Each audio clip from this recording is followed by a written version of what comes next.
So the next question is, pagkatapos po ng napakagandang laban po ni Naoya Inoue at saka ni Luis Neri, ang tanong, sino ang sunod na makakalaban ni Naoya Inoue? Marami mga boxing fans na nagtatanong at may mga Filipino fans na nagtatanong, Sir, may Filipino po ba na pwedeng ilaban ngayon kay Naoya Inoue na pwedeng makatalo sa kanya? Honestly speaking, sa ngayon po, wala.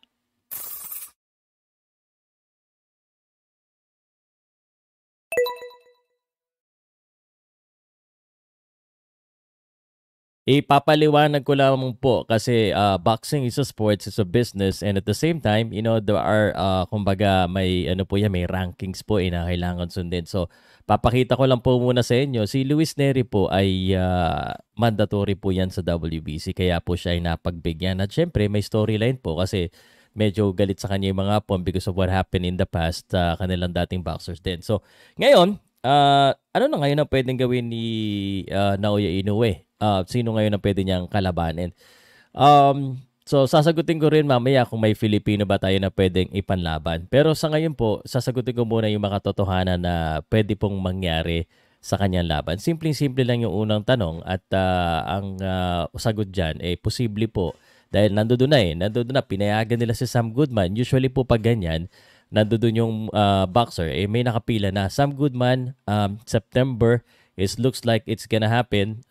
Nagbalik ano na sila doon, nabalikan na. So, sigurado ako yung mga management yan may ginagawa na ng paraan. So, hindi pa naman yan 100% sure. Anything can happen, but Sam Goodman is the likely opponent in the September. Pati si Bob Arum na mismo nagsabi habang ini-interview si Sam Goodman. So, ayan po yung abangan nyo. Sino pa ang pwede?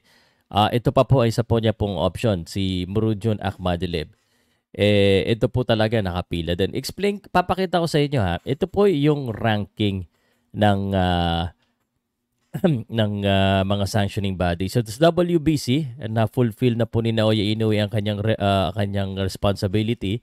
Nakita niyo diyan WBC sa kaliwa, and then Murodjon Akhmadilib sa WBA, at sa IBF at saka WBO nandiyan po si Sam Goodman at si Sam Goodman. So ibig sabihin nito, what makes sense for Naoya Inoue is fighting the best.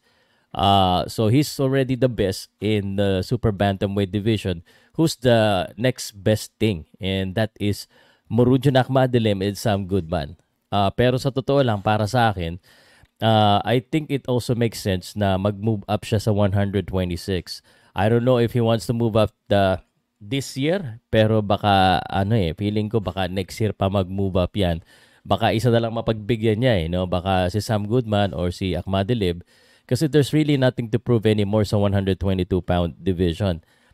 There's really nothing to get anymore than, syempre, good fight. Ito kay Neri, may nakuha siya kahit papano kasi naipaghiganti niya yung mga Hapon yung mga fans. Dito naman sa 126, I think it's the best. Because even though tagpalagay na natin yung Raymond Ford, Luis Lopez, Rafael Espinosa, hindi ganun kaano yung mga pangalan nila sa atin.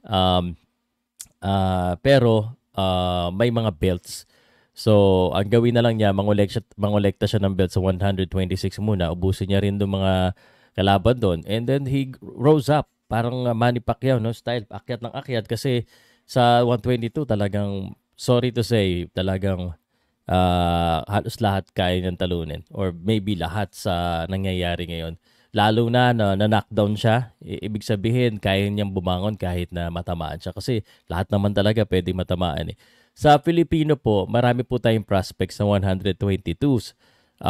But as of right now, this year and the next year, feeling ko talagang walang makakatalo for this year and the next year kay